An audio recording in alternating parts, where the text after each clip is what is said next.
Walkabout by James Vance Marshall, chapters 14 and 15. The yucca wood burned quickly, and Peter had a full-time job replenishing the fire. He couldn't think what was keeping the others, but he hoped they'd come soon before he ran out of firewood. At last he saw his sister scrambling down the outcrop of rock. Even from a distance he sensed that something was wrong, and when she came slowly up to the fire and held her hands to the blaze, he noticed about her an unnatural calm, an air of too carefully imposed restraint. For a while neither spoke. Then the girl picked up a branch and started to draw ash over the flames. "Hey," Peter was indignant.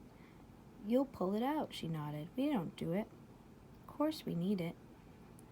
"How are we going to cook for breakfast?" "There's no breakfast." She followed the point up. "Listen, Peter," she moved closer to him.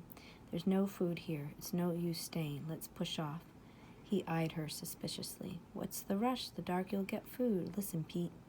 She was pleading now. "Let's go by ourselves, just you and me. We'll be okay." His mouth started to droop. "I don't want to leave the darky. He doesn't want to come, Pete." "I know he doesn't," I asked him. "You sure? Cross your heart?" "Real sure. Cross my heart." He eyed her doubtfully, unconvinced. "How do you ask him? You can't talk darky talk."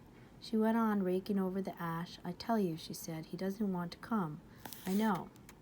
A week ago he'd have accepted her word, having fallen in with her plans, but not now. "I'm going to ask him myself." He strode off, purposefully heading for the outcrop of rock. The girl made as if to run after him, to pull him back.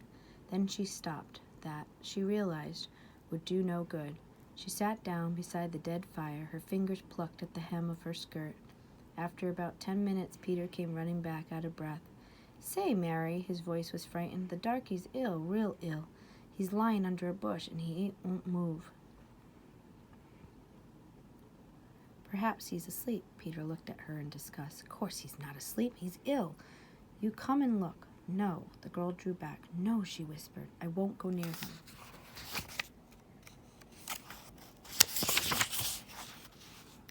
They spent a miserable, frustrating day. Peter wouldn't leave the bush boy. Mary wouldn't go near him. They had no food. A little before noon, the white boy went wandering upstream, and his sister followed.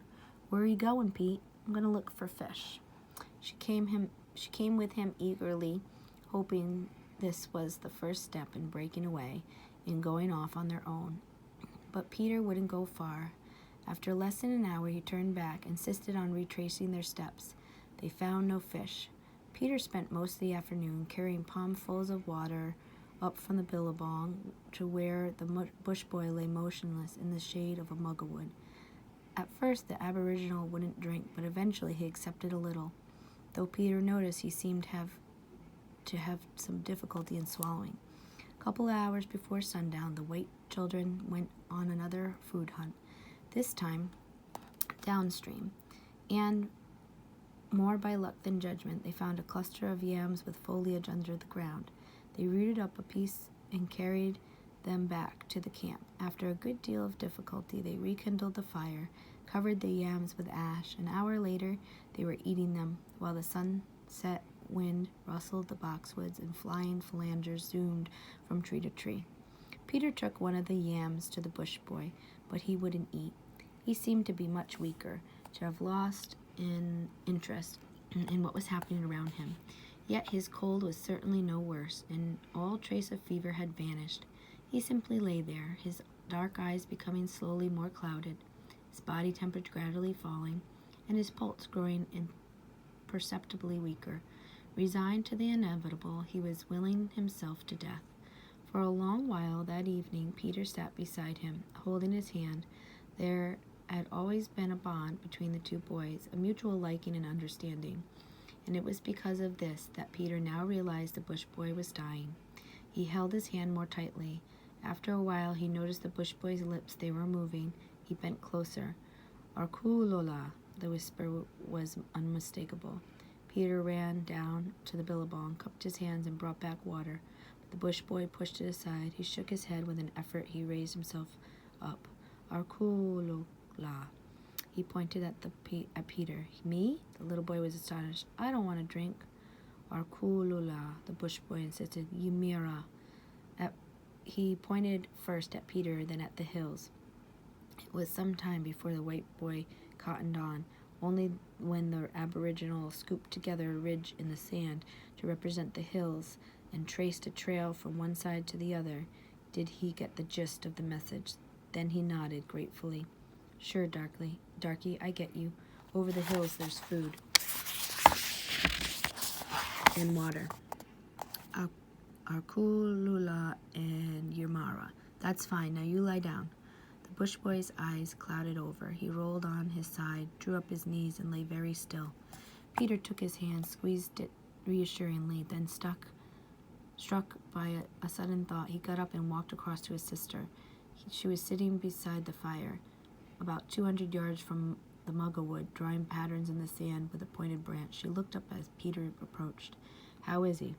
Peter was a matter of fact. I guess he'll soon be dead. Oh, no, no, no, no.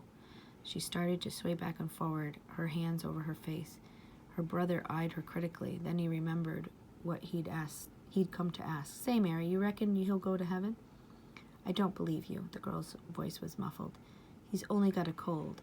I reckon he won't go to heaven because he's a little heathen. He's not baptized. The girl got up quickly. She started to pace up and down. You sure he's real ill, Pete? Of course I'm sure. You come and see. For a long time the girl was silent. Then she said slowly, yes, I'll come. They walked across to the muggawood, to where the bush boy lay in a pool of shadow. Beside him, the girl dropped hesitantly to her knees. She looked into his face closely and saw that what her brother had told her was true. She sat down, stunned. Then very gently she eased the bush boy's head up to her lap. Very softly she began to run her fingers across his forehead. Bush boy's eyes flickered open for a moment. They were puzzled. Then they smiled. It was the smile that broke Mary's heart, that last forgiving smile. Before she had seen as through a glass darkly, but now she saw face to face, and in that moment of truth, all her inbred fears and inhibitions were sponged away, and she saw that the world which she had thought was split into two was one.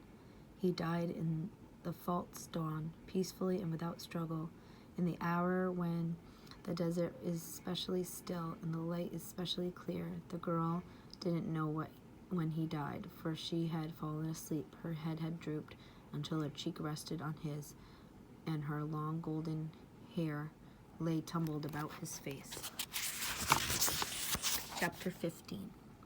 They buried him close to the billabong. The little boy was surprisingly matter-of-fact and practical. He insisted on the Aboriginal being buried, christened the same time he was buried. Otherwise, he mightn't get to heaven. Mary said nothing. She had a vague idea that it was too late for christening now, but that was something her brother need never know.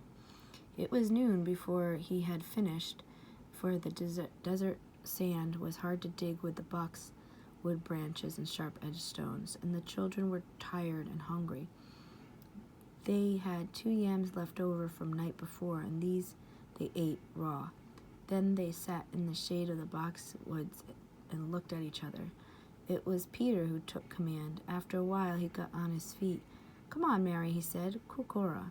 Where to? Over the hills, of course. The girl looked doubtful. You sure that's the way, Pete? Sure, I'm sure. The darky told me over the hills there's food and water. All right, she said. Let's go. They started to follow the stream, the clear, pellucid stream that tumbled down from the hills in alternate rapids, waterfalls, and pools. All afternoon they kept close to the banks, and the ghost of the bush boy was with them in every passing plant and stone, for both children had fallen into his ways. They walked now with the bush boy's easy distance eating lope. Their eyes, like his, were ever questing ahead, studying the terrain, picking out the most promising leads, and every now and then, as he had done, they plucked and ate the pea-sized water-containing pods that dangled from the straggling belts of bush violet, nature's thirst quenchers. It was the same that evening when, an hour before sundown, they made camp. His ghost was in the yucca wood they picked for their fire, in the sun-warmed desert stones they chose for their hearth. In the roots of the wandilla grass and stalks of sugar cane they ate for supper. They lived as he had lived, like his shadows, adaptable as adults could never be. They made the desert their home. They hadn't mentioned the bush boy during the day, but now, with the flames aflicker and the stars aglow, they missed him more, missed him with an added poignancy. Peter looked at the southern cross aflame like the jeweled hilt of a sword. "Mary," he whispered, "is heaven way up there, way up beyond the stars?" "That's right, Peter. You reckon the darky's there?" "Yes, Pete, I reckon he is." She said it automatically to comfort her brother, but in the same moment that she said it, suddenly, unexpectedly, she believed it. More than believed it, knew that heaven, like earth, was one. When the children woke the next morning, they were hungry, and they had had no meat in the last 36 hours, nothing more solid than vegetables and nuts. Mary woke first. She stirred the fire, tossed a fresh supply of yucca wood, then went wandering down to the stream in search of fish. A little camp above their camp, the stream widened out to form a shallow, mud-banked pool. It looked a likely place for fishing, and the girl approached it warily. A few yards short of the bank, she stopped, listened. The sound of splashing was unmistakable, loud and playful. She crept forward and peered cautiously through the rushes. In the center of the pool, 3 of the strangest creatures were playfully gamboling over the water. The girl looked at their amazement. They might have come from another world, and she ran noiselessly back to fetch her brother. Soon the 2 children were watching the platypus at play. There were 3 of them, mother, father, and half-grown child. The adults were about 20 inches long, 4-footed, fur-covered, and with enormous duck-like beaks. They were aquatic mammals, a link with a prehistoric past, web-fetid egg-layers, teatless milk producers. The lactic fluid began exuded from the female skin pores, poison-fanged amphibians with fangs in the hollow of the male's hind feet. No wonder the children stared in amazement. Normally, the platypus were timid creatures, inordinately shy. But now, confident that they were unobserved, they dived, leapfrogged, and darted about with gay agility. Then, quite suddenly, quicker than sight, they vanished, for Peter, edging forward to improve his view, had trodden on and snapped a twig.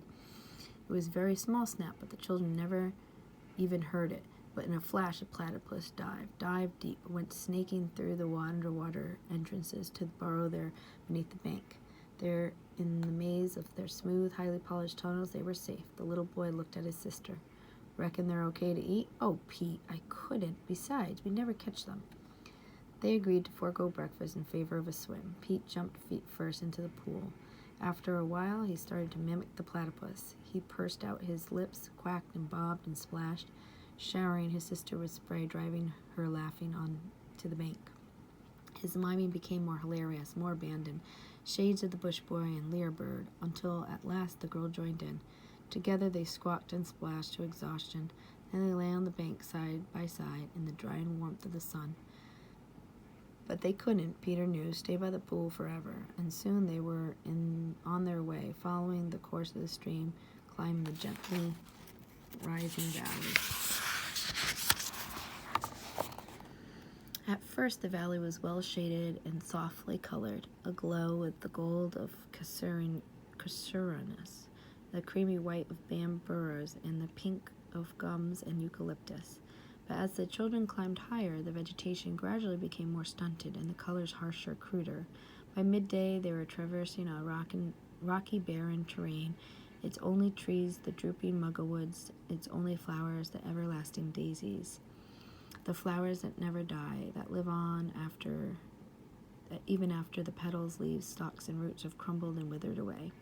The children grew hotter, tireder, hungrier. It was lucky that Mary had the foresight to gather a cache of bobble nuts, and these they ate soon after midday in the shade of the slab rock overhung the stream.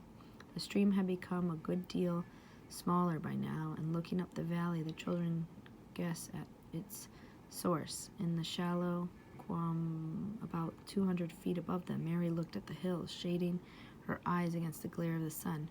Sure you know the way, Pete? Of course I'm sure, the darky told me. Over the hills. The girl said nothing. The hills, she knew, were higher than they looked. They'd soon be losing the stream. She wished they had something in which to carry water. They rested for a couple hours and pushed on.